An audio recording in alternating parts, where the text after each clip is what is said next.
What if your life changed forever at 52 and the world just shrugged? When dementia hits early, it doesn't just rob memories, it steals careers, parenting roles, independence.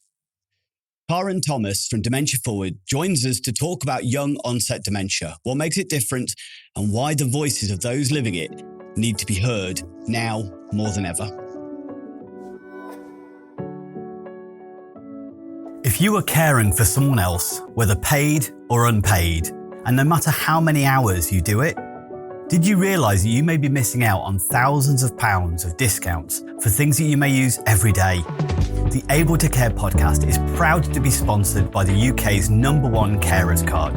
Started by two best friends who recognise that carers deserve better and are 100% committed to helping to change the lives of all carers and bringing them together as a strong community. Carers Card UK provides support, recognition and rewards.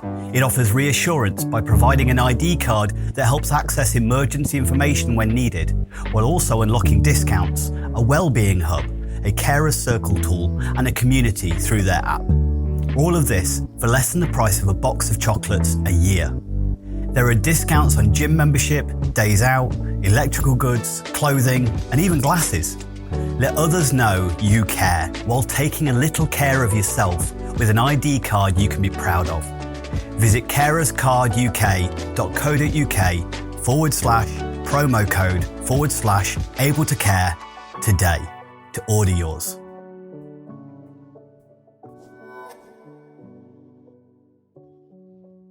Hello and welcome to the Able to Care podcast. I'm your host, Andy Baker, and today we're diving into a topic that is heartbreakingly misunderstood: young onset dementia. Our guest, Karen Thomas, head of Young Onset at Dementia Forward, a charity doing powerful, practical work across North Yorkshire and beyond. Karen has been instrumental in shaping the charity's support model for people diagnosed under 65 and their families. She's also at the heart of the You and Me campaign, an initiative that's building a national voice for those affected, using everything from peer support to poetry, music, and a bold vision for change. In this episode, we'll unpack what makes young onset different, what support actually looks like, and how Dementia Forward are blending creativity, community, and compassion to create something truly unique. So Karen, thank you so much for joining me today. I really appreciate it. Pleasure. Thank you for having me. No worries. So obviously a bit of an introduction there, but would you mind taking us back to that moment that you first got involved with supporting people living with young onset dementia and what kind of pulled you into it? Yeah, so my background is actually in machine embroidery.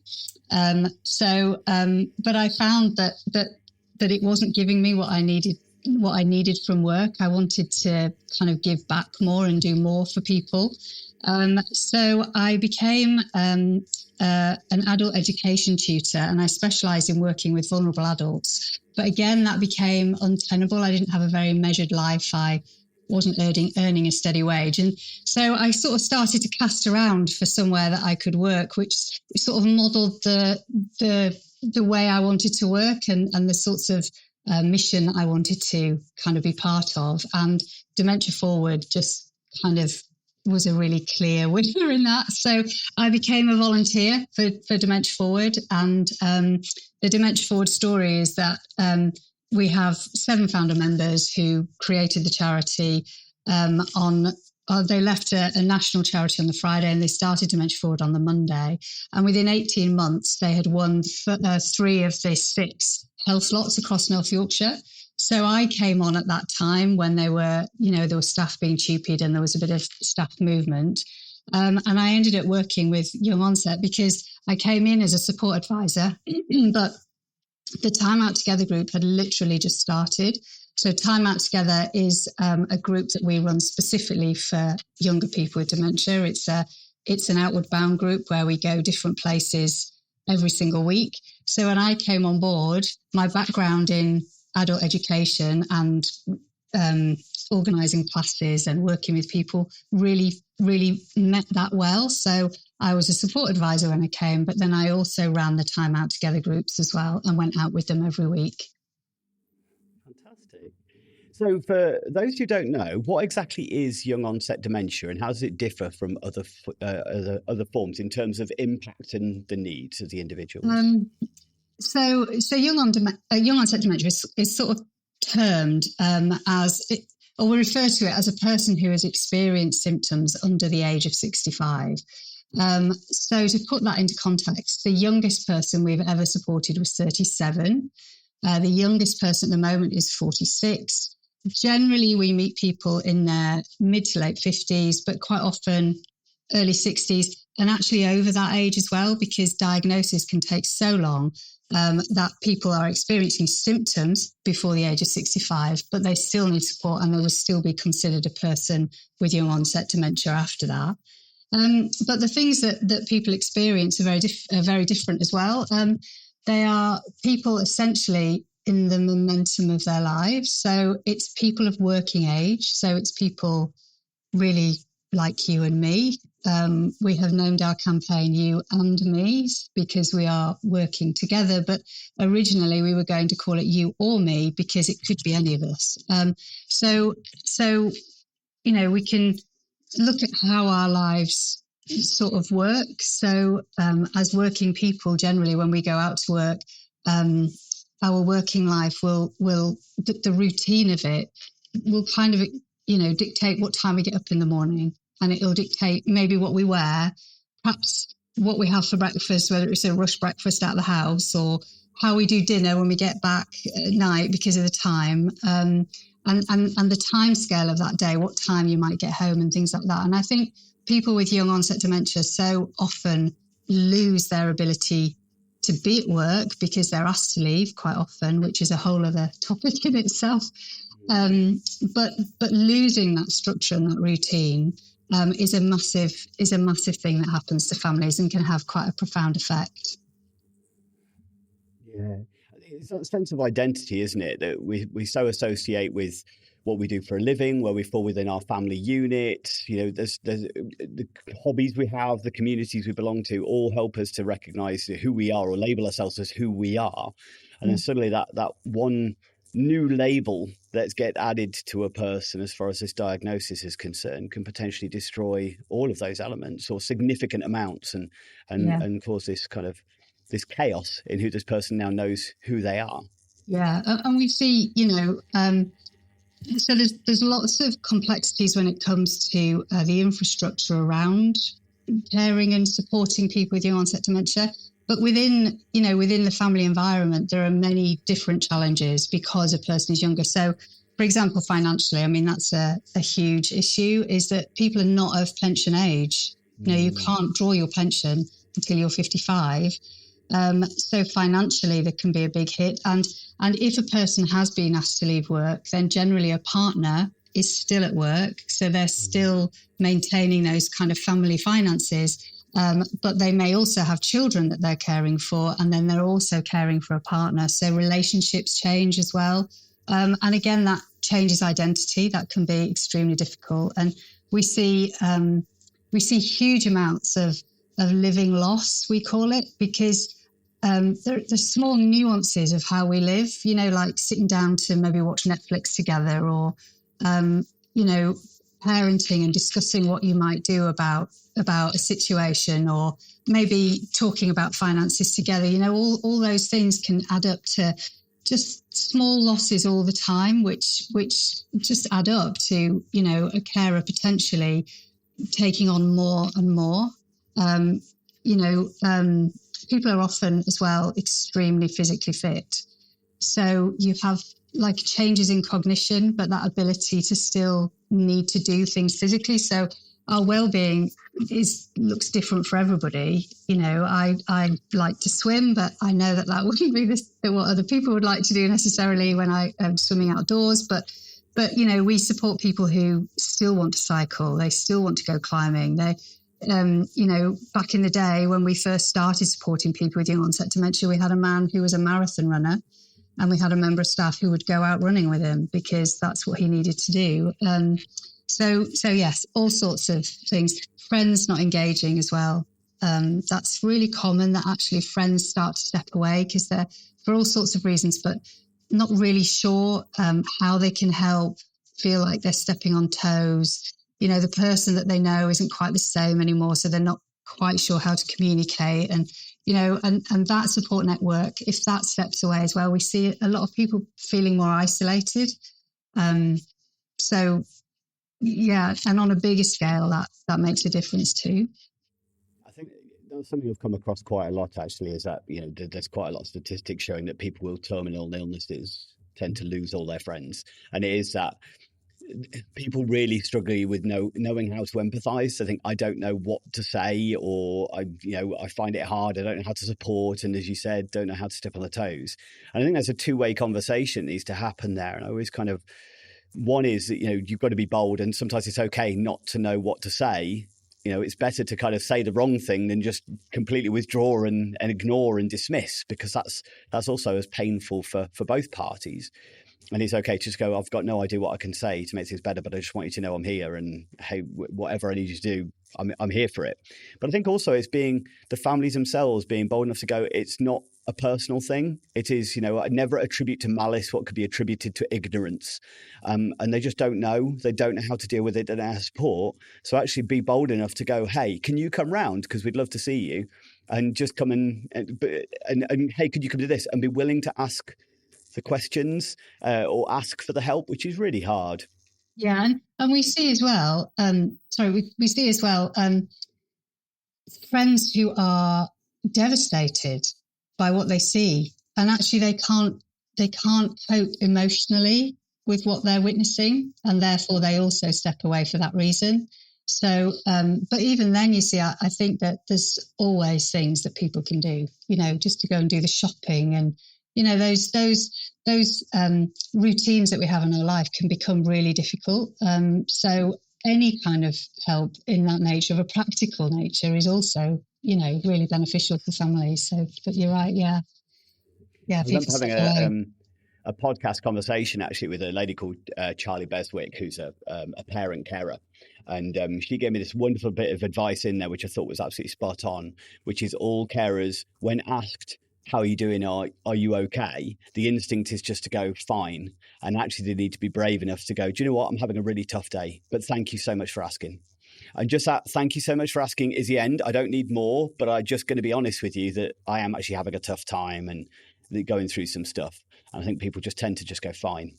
I have a friend who, if people are going through a tough time, she literally just does what she thinks they would need anyway. So she would leave the shopping on the doorstep without asking. She just does it, which is a good way of looking at it without the expectations and the discomfort of asking for it, or being or gratitude for it as well, because that can sometimes feel really hard for people. That's lovely. Yeah. That's really nice. So what surprises you the most, when walking alongside these families and supporting them? Is there anything that's kind of stood out to you? Yeah, the courage, the inspiration, how amazing people are, how people cope and manage the situations that they find themselves in their lives, the amount of pressure that people can deal with, really. We see so many really capable people. So, wives, husbands, partners, daughters, sons, who apply their capability to caring for a person when things are when a situation could be becoming untenable. They just keep going, and they have an expectation that they need to keep going without necessarily having help. And I think just people are amazing. So really, I would say that, people are amazing. And it makes my job, it makes our job at Dementia Forward just such a privilege. So I would say that. But also, when we first started to support people with young onset dementia, essentially that was in our first time out together group. So the group was created because our CEO, Jill, who I know you have spoken to, she was approached when Dementia Forward first won those 3 contracts. She was approached by a carer in her 50s who was really concerned that she would lose the only support that she had for her husband, who was accessing support in the community. And it turned out that support was in a hospital, in a windowless room. They were doing word searches and they were eating hospital food. And Jill thought, I think we can do this better. So she got a Red Cross bus and driver, a member of the memory clinic seconded to Dementia Forward for 1 day a week. And then we started taking people out on the bus. But what that meant was that as support advisors, as a support system, we were spending a day a week consistently with people with young onset. And we were working with families as well and learning what the value of having that day was to our carers. And so in our normal support work, Dementia Forward is very much our core service is support and advice. So we have support advisors that go to people's homes. They give them support and advice as is needed there. And we create a bespoke relationship with that family so that as changes occur, we're there sort of to fill the gaps. So when it came to our young onset clients, we found that we didn't have the infrastructure to signpost to. So if you take a person who wants to go cycling, there is a brilliant charity that provide carers time off. They provide volunteers to spend time with people, but those volunteers, we were asking for them to, to alter their risk assessments and to have volunteers who were able to go out on bikes and were physically fit and able to do that.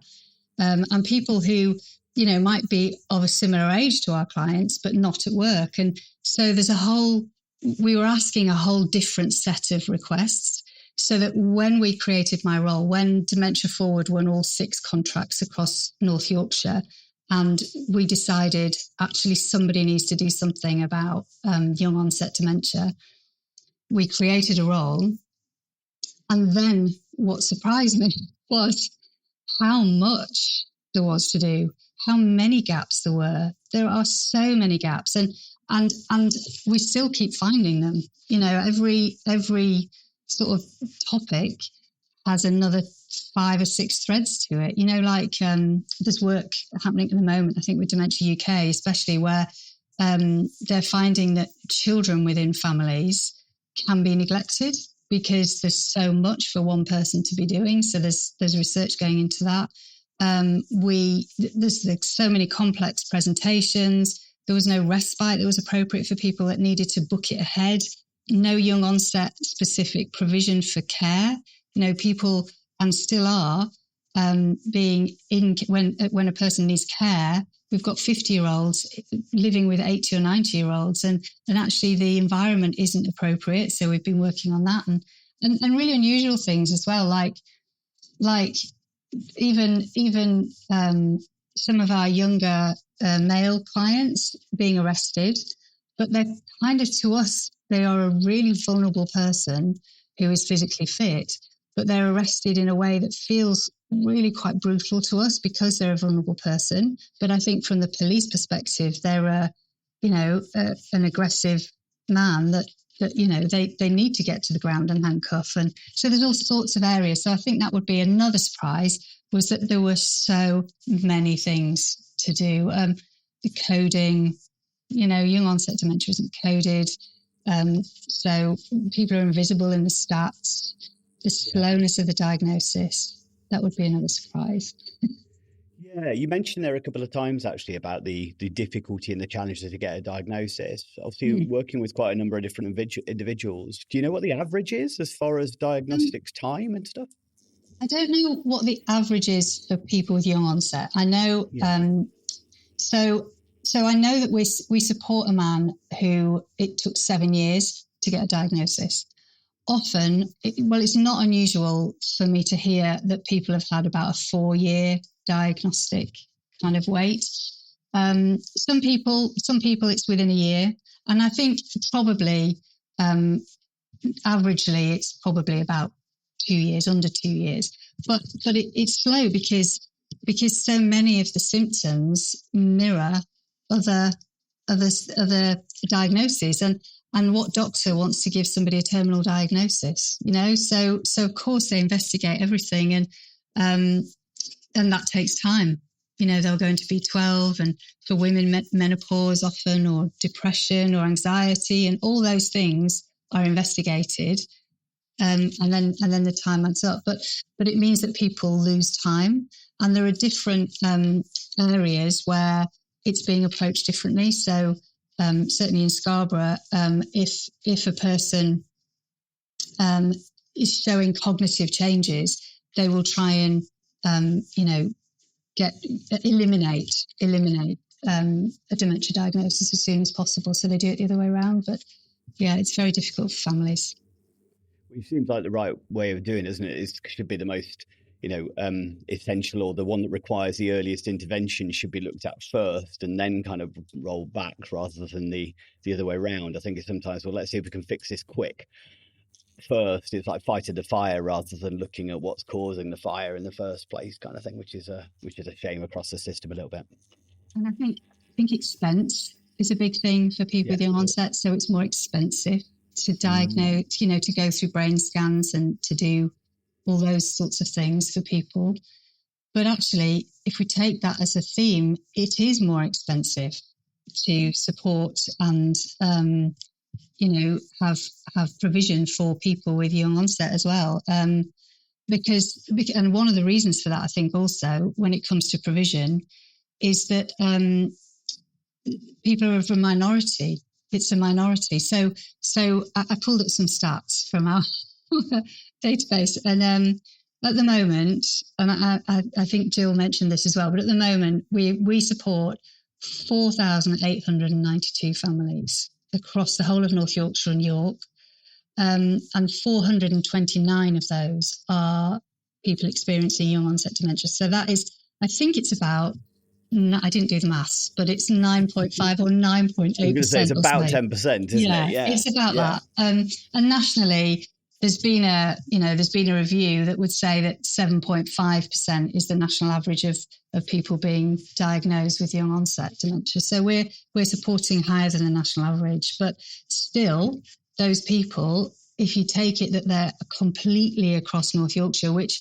we were told was the size of Belgium.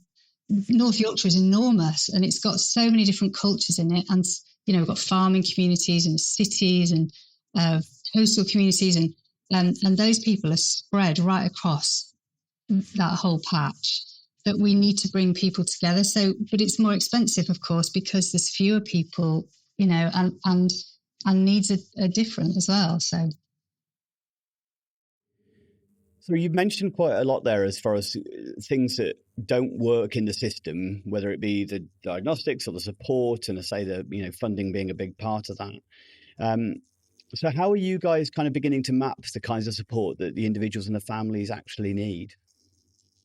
Okay, so I personally tried to make sense of the scale by dividing it into three kind of categories of work. So we've got the work that we do at Dementia Forward to support our clients. So we now have 3 Time Out Together groups. One has closed recently because we're looking at how we can do that differently. Again, because of different cultures, there's a different approach required.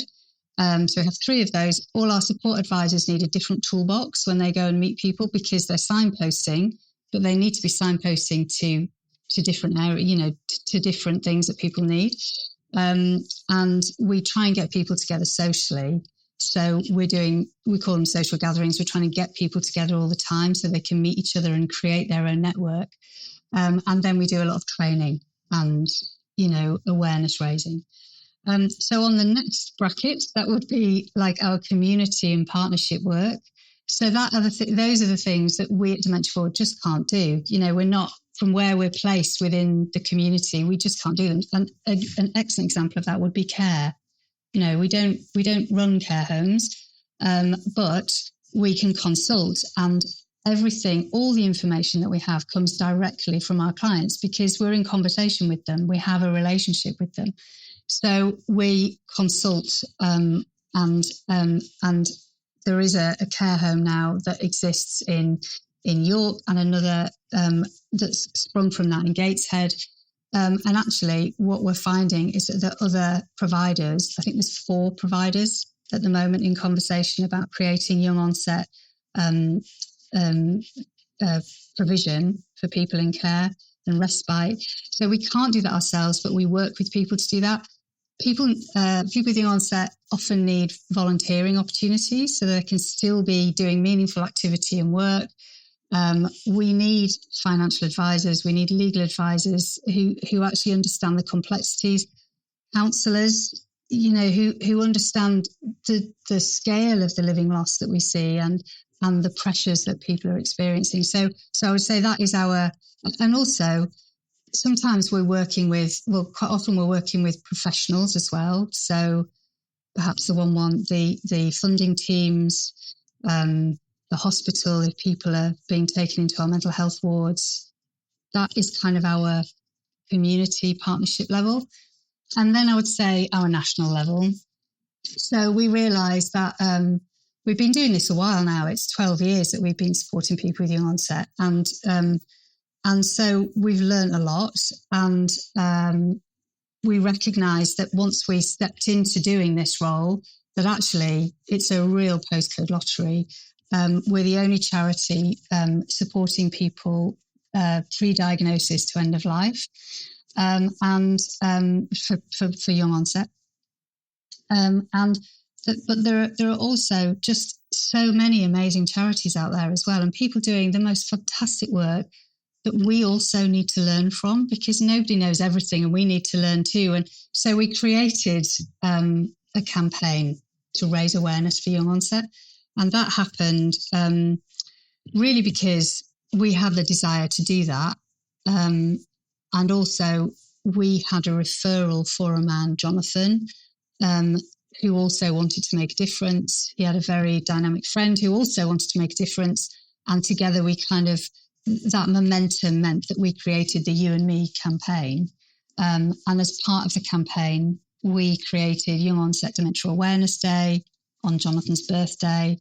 We released a track that was written by Jill's son, which is really emotive. I mean, I see that as a real soundtrack really to young onset dementia. A lot of the lyrics are quotes from Jonathan, from a person with young onset dementia, and he plays the guitar on it, and it so clearly demonstrates what people can do with dementia, because our work is to help people live well and have good well-being as much as possible. And Jonathan, during the recording of that track, he was unable to play 3 chords that the studio needed him to play. He was unable to read the music because of his Alzheimer's. But he does the most amazing improvisation at the end, which is just so shows what people can do. And then, of course, we're opening a centre of excellence, and we have just recruited. We're doing a knowledge transfer partnership with Leeds Beckett University, which is an amazing partnership where we've recruited a lady who will start at the end of September, who is a researcher, and the role is to do research and innovation.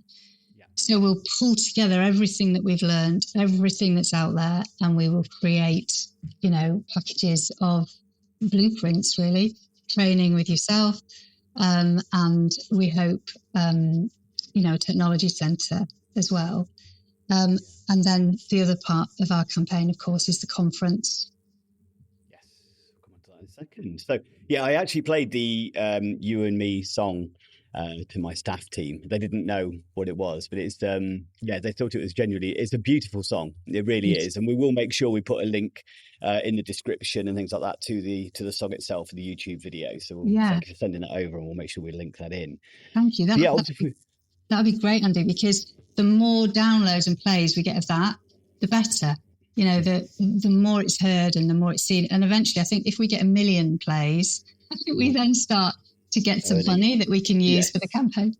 Absolutely. Yeah. And that's it. The kind of videos that are out there that do earn money, and then you've got something that's genuinely worthwhile and beautiful that we would hope would earn money. So you've got this conference coming up on October the 14th, 2025, so this year. So what can people expect if they attend, and why is this more than just another awareness day? So this is our 3rd conference that we've done. So our previous 2, we've been able to have about 100 delegates. Mm-hmm. So this time we've gone bigger. We want to have at least 400 delegates there in the room. So we chose Elland Road because of the connection with Jonathan, who is the face of our campaign, but also practicalities, and also the connection with football as well. So head injuries, but also that football clubs do a lot of work for people with dementia to make matches and their work accessible. So that's why we're there. And I think if delegates come to the conference, there'll be a huge amount of learning. We've got a variety of topics that we're going to be covering, including our mental health wards and the funding that often people experience from being held under Section 3. We have people with lived experience speaking to us. We're obviously going to do the football theme as well and all that comes with it. We've got all sorts of things. I mean, that's just like a tiny snapshot. We've got a really vibrant marketplace. But I think one of the main things is that we're creating a community, and they will be part of that community that is trying to make change. Because I think we're going to have work on the nature of change within the conference as well, because change takes time, and there is a period of time, I think, from what I'm witnessing, where it starts to get some traction. And it starts to get traction when people become involved and when people do the thing that they can do, and that they can spread. Like if we take the track as an example, if people take that and they spread that with all their network, then it will grow quicker. And I think the conference will do that, will bring people together, and then they will go out as part of this bigger picture that we are trying to achieve. Care England, we're collaborating with Care England on it as well. So we're hoping, that we'll have people that can truly change everything systemically as well. But all the people working with people with young onset dementia on the ground, their voices are so important. They can bring their voices to it. We're going to have a system where they can share their opinion. We're going to be asking their opinion. So really, the more people we have there, the better, and the more difference we can make. Have you ever encountered an adult or child's behaviour that has felt difficult, overwhelming, or challenging? Have you sometimes felt at a loss of what to do, or know that you didn't handle it quite right? People are complex and unpredictable, and their behaviour can be like the weather. We've all made the mistake of looking out the window and feeling safe to wear shorts, but 5 minutes later wishing for an umbrella.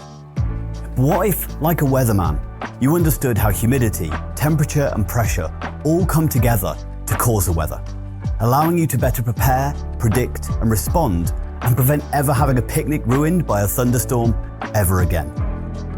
My book, called Targeting the Positive with Behaviours that Challenge, helps you to become the weatherman of behaviour. It provides you with a toolkit to increase competency, confidence, resilience and empathy, so you feel more assured about how to respond to distressed or dysregulated behaviours in others, including those affected by trauma, mental health, neurodiversity, learning disabilities or dementia. Build better connections, achieve de-escalation and improve outcomes for yourself and those you engage with my celebrated 6-stage target model, a step-by-step process to reduce distress for everyone. Discover my empowering, person-centered guide in Targeting the Positive, written by me, Andy Baker, available from online bookstores worldwide. Find a link in the description and order today. As far as what kind of provisions do you feel across your ideal, or what is Dementia Forward's kind of ideal of what provisions there would be available for individuals with young onset? Yeah. I'd like to see, so if we try and take that from pre-diagnosis, I'd like people to have an awareness of what might be happening to them and explore it. Before that, for people to understand brain health, for us all to try and keep our brains healthy, for the diagnostic system to be more appropriate, to work better, for young onset dementia to be coded so that actually we can get the proper figures. We can know exactly how many people there are out there, and therefore the funding later means that there's funding for appropriate services, for people not to feel isolated, for them to know that there is somewhere that they can go, for there to be meaningful activity across the board, that's just available. I could go on absolutely loads. And for people to be met where they are, for people to be supported in a way where there's people standing with them and not doing care to them, so that they're understood and they can maintain their identity, for when problems arise, for systems to be working together, for us all to be working together, all those things. So obviously you've got some individuals that maybe experience this stigma still around that young onset dementia, that they think the diagnosis means that's the end. When you get diagnosed with a terminal illness, that tends to, I think people just go, well, that's it. I'm on my way to death. But obviously the journey for many with young onset is very, very different. And some, live a very, very full and active life. You mentioned earlier actually about like workplaces sometimes maybe being a little bit prejudicial towards young onset dementia. So yeah, what's your experiences around that? So there's a lot of myths. There's a lot of myths where if a person is given a diagnosis, then immediately their driving license is taken away. That's a myth. It's person by person. That is an enormous change in people's lives. Enormous change to independence. I think there is a lot of stigma, but I think also when it comes to young onset, it's expectation as well.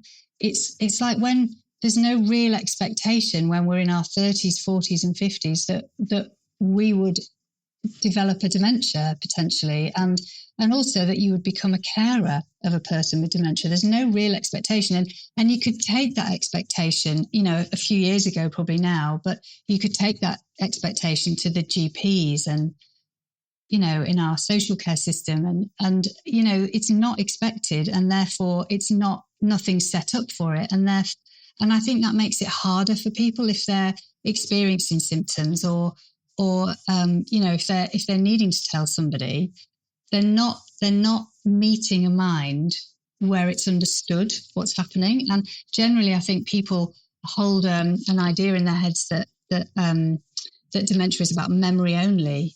And it's not about memory only, and especially for younger people, the presentations of the different diseases that people with young onset experience are really quite different to that.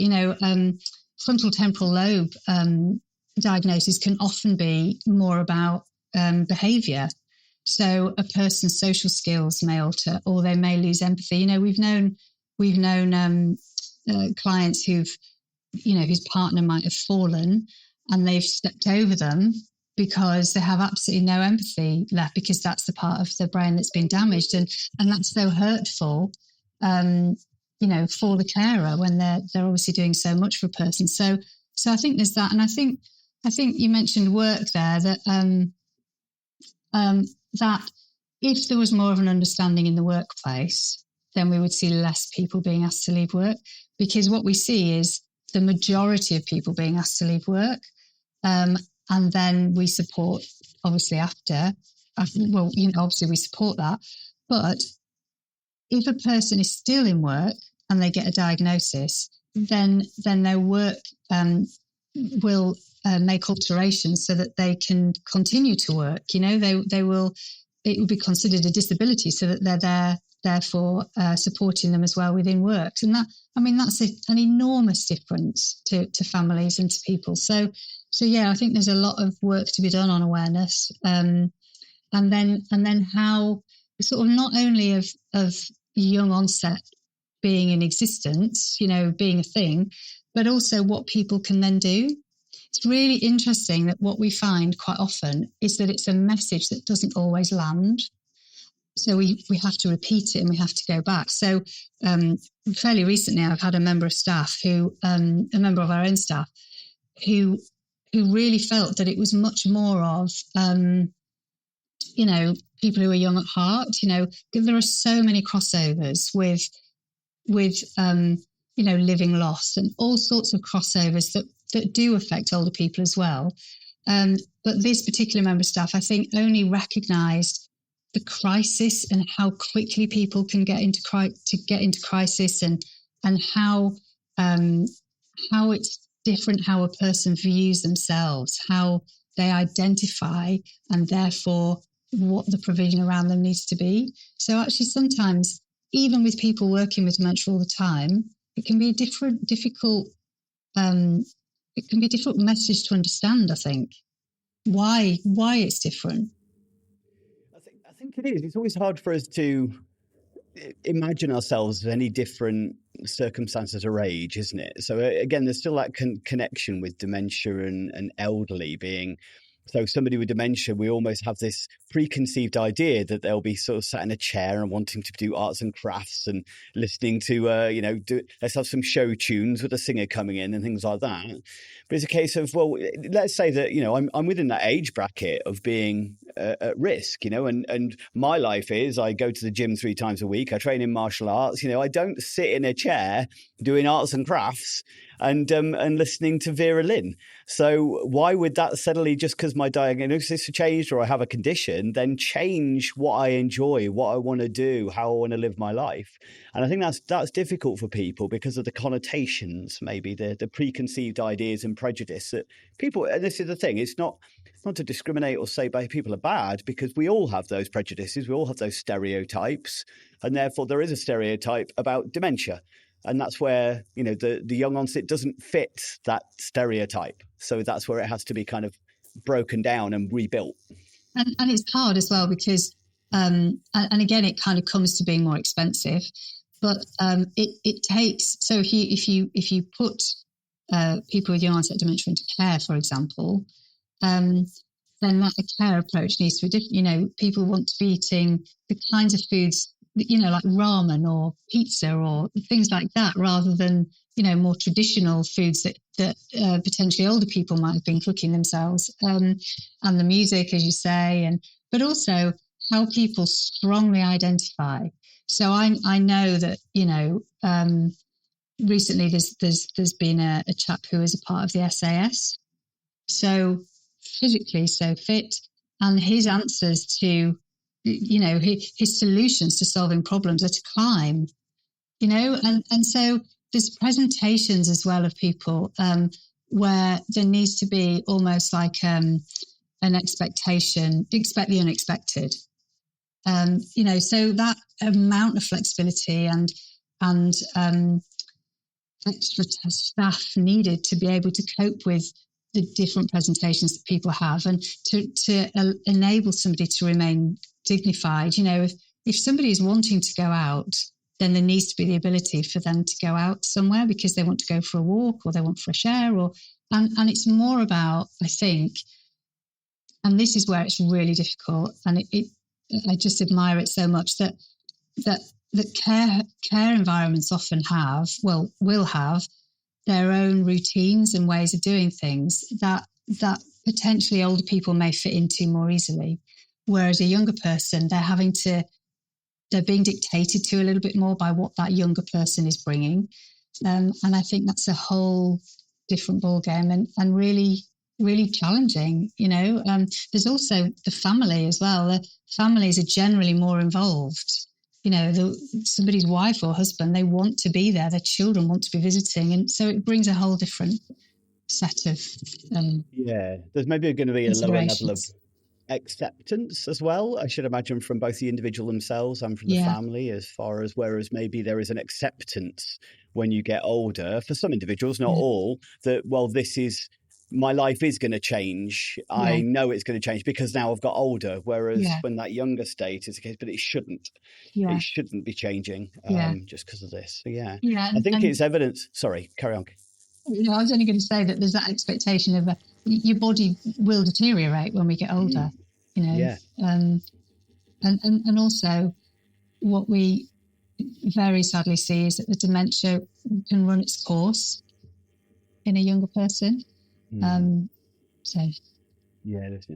think it's evidence there that when the system talks about person-centered care, it's still not quite getting what person-centered care is. It still falls into elements of people-centered care rather than person-centered care. But as you said, it's the expenses and the challenges of making it absolutely individualized as far as the service and the support and the access to information and stuff like that. Very difficult, yeah.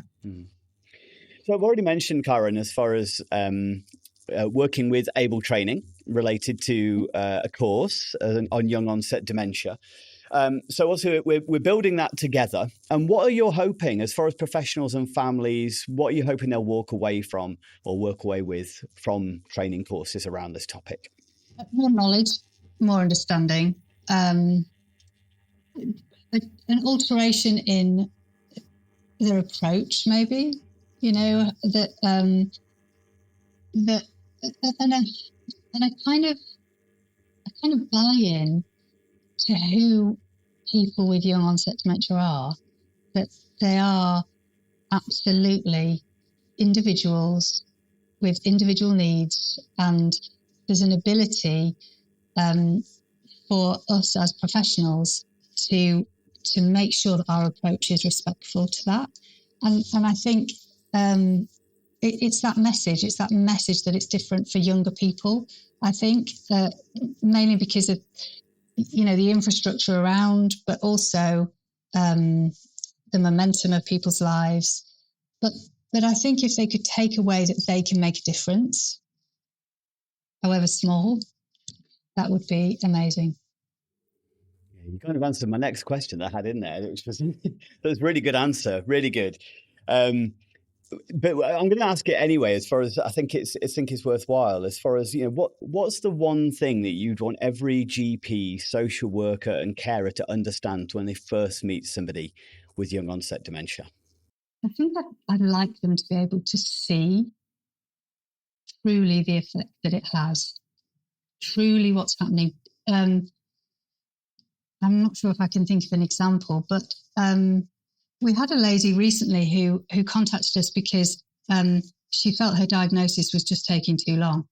She thought, I've got dementia and it's just taking too long. I just need to know now. I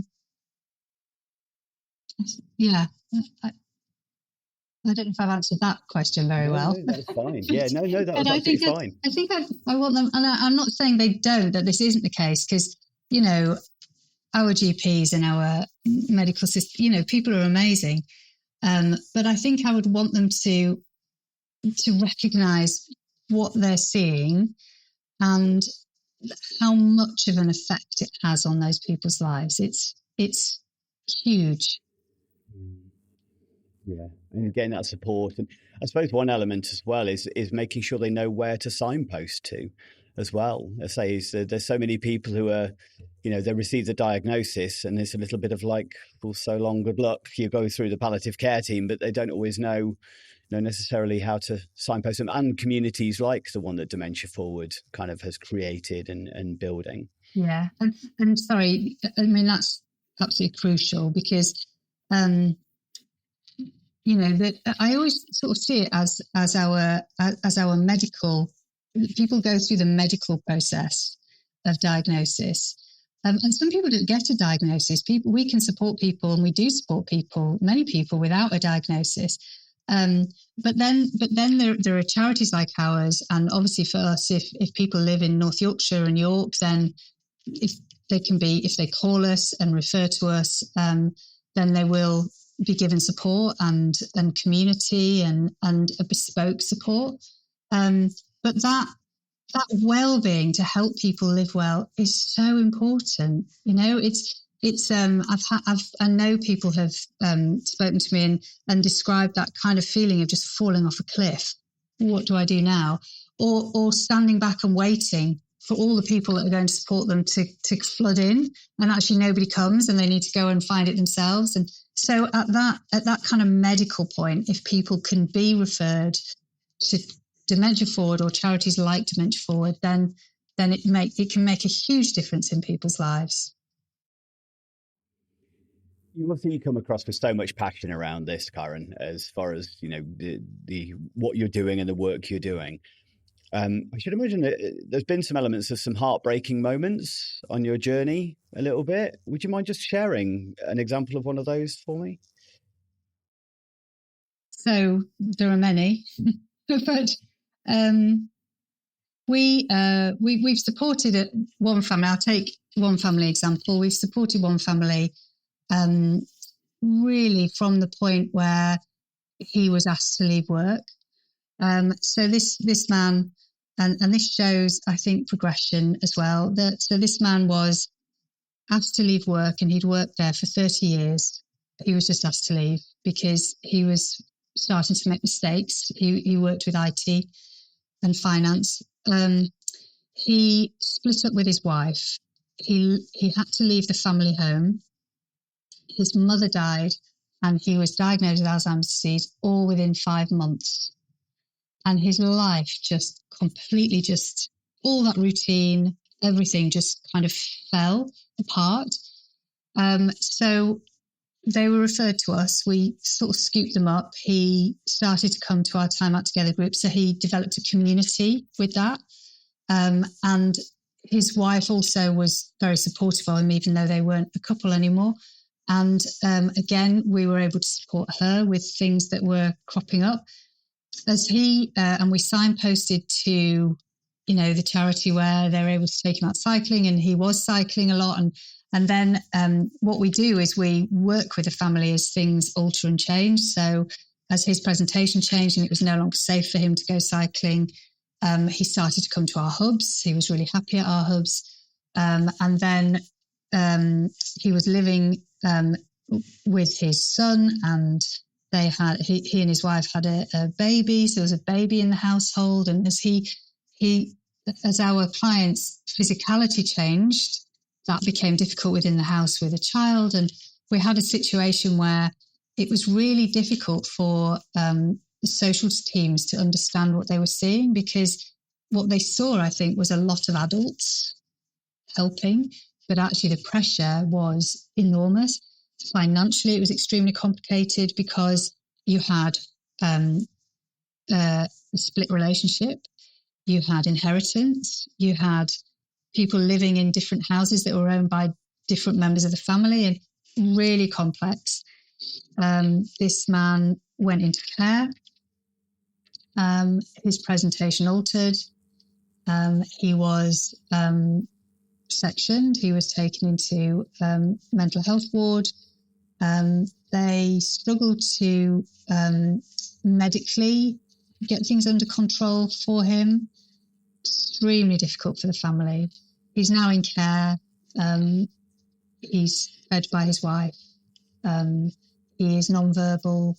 He's not physically active, but he's our friend. He's our, and so we continue to support the family as best we can. For what they need us for, we're there. But I think that shows how we stay with families. And I would say that's been the span of 4 or 5 years. So there's a speedy progression, and shows our privileged position, really, because as heartbreaking and awful as it is, and there are, I could tell you so many examples, really. Our position means that we can help. We can actually do something to help, even if it's just listening and just understanding and being able to kind of talk through possibilities, things like, this is happening today. Well, have you tried this? Or I spoke to somebody who tried that, or maybe this might work, or, and actually just sometimes a sounding board is enough for people. But yeah, there are many examples of it just being so hard at all stages. It can be really difficult. But having said that, we know that this man lived well.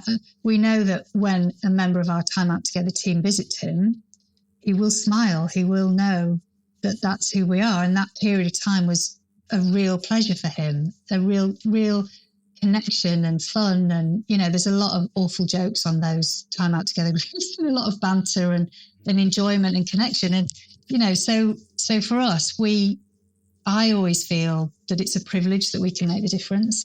And I think the training courses, they add to that. They give that to everybody as much as we possibly can.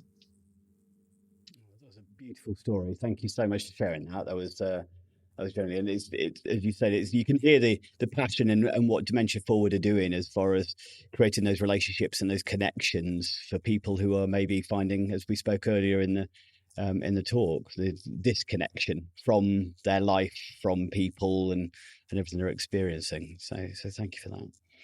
So for anybody out there who's maybe looking to find out more, to maybe help, to get involved, what would be ideal? What would individuals with young onset dementia, what are the things that they need the most from the community that is the world around them?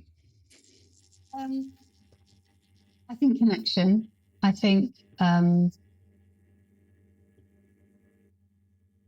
being able to kind of share what's happening to them as a big part.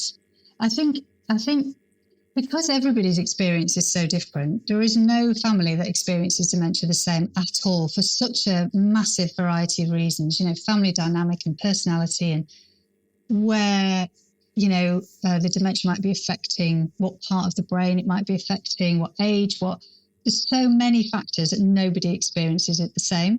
So I think, to have somebody on side, to have somebody to speak to, Dementia Forward, if you're in North Yorkshire and York, elsewhere in the country, there are charities that are there specifically to support people.